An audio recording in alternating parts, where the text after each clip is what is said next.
कि जा जईबू त जा ए सनम देख जिंदगी भर खातिर जखम जानी सोचा हमरा बारे में जानी सोचा हमरा बारे में तहरा खातिर हमर मायल न रहे ई प्यार कल परसों के कायल न रहे भुला गइलू वैसे जैसे हायल न रहे ई प्यार कल परसों के कायल न रहे भुला गइलू वैसे जैसे दिया एगो बात सुनो जहर जिंदगी में घोलबू तबाह करबू जहर जिंदगी में घोलबू तबाह करबू हमर मुअले मुहवा देखबू जे बियाह करबू हमर मुअले मुहवा देखबू जे बियाह जहर जिंदगी में घोलबू ए राजा जहर जिंदगी में घोलबू तबाह करबू बाकी हमर मुअले मुहवा देखबू जे बियाह करबू कि अब जा जा जा जान भुला जाई हा अब जा जा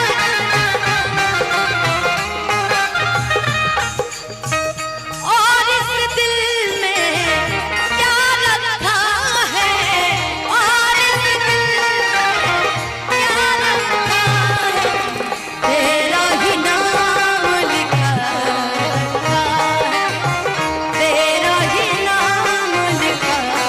रखा है चीर के देखे दिल मेरा तो चीर के देखे दिल मेरा तो दर्द छुपा रखा है बाकी एक और बात हमार सुना हो तोहरा के दे दिहनी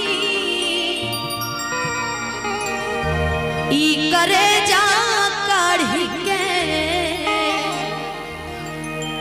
तब ना बनलू तू अनुपमा खेसारी के तब ना बनलू तो अनुपमा खेसारी आई ले चलो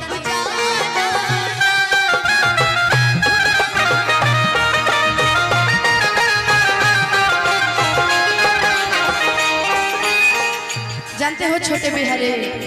एक ट्रेंड चला था जो भी स्टेज डालता था उसका वीडियो मिलियन व्यूज पहुंचता था एगो समय रहे एगो दिन रहे कि खाली दिल ना लगे यहाँ सुने खातिर बहुत सारा जनता है जो जुटल रहे जहर ले आई हाँ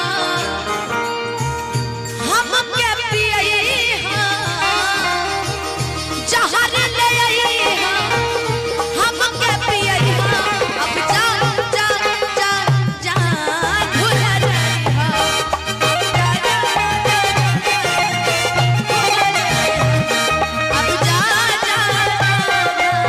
भुला जाई भूला जाई हाँ एक जोरदार ताली चाहेंगे अनुपमा जी के लिए। अगर वाकई अच्छा लगा तो इधर माता बहने से मैं कोशिश करूंगा कि एक बार जोरदार ताली चाहिए। अरे आपकी ही बेटी है, कोई दूर की नहीं है।